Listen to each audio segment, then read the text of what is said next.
Subscribe करें हमारे YouTube channel Shastri records को और प्रेस करें बेल आइकॉन को डेली वीडियो देखने के लिए। ओम श्री परमात्मने नमः। अथ पंचमो अध्यायः।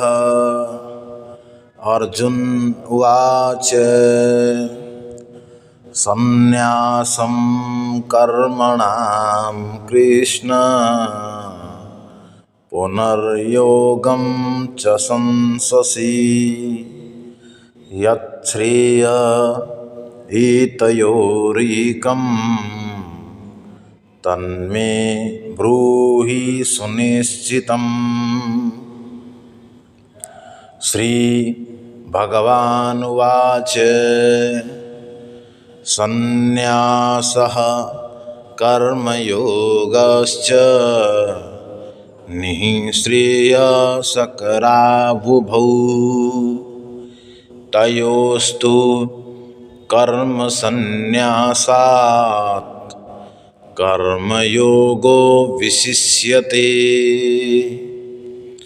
ज्ञेयः स नित्यसन्न्यासी यो न द्वेष्टि न काङ्क्षति निर्द्वन्द्वो हि महाबाहो सुखं बन्धात् प्रमुच्यते।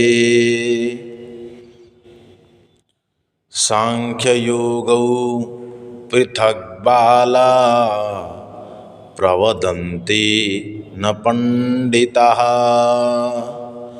एकमप्यास्थितः सम्यक् उभयोर्विन्दते फलम्। यत्साङ्ख्ये प्राप्यते स्थानं तद्योगैरपि गम्यते।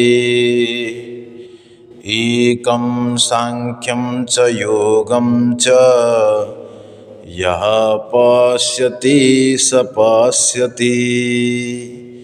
ओम श्री कृष्णार्पणमस्तु।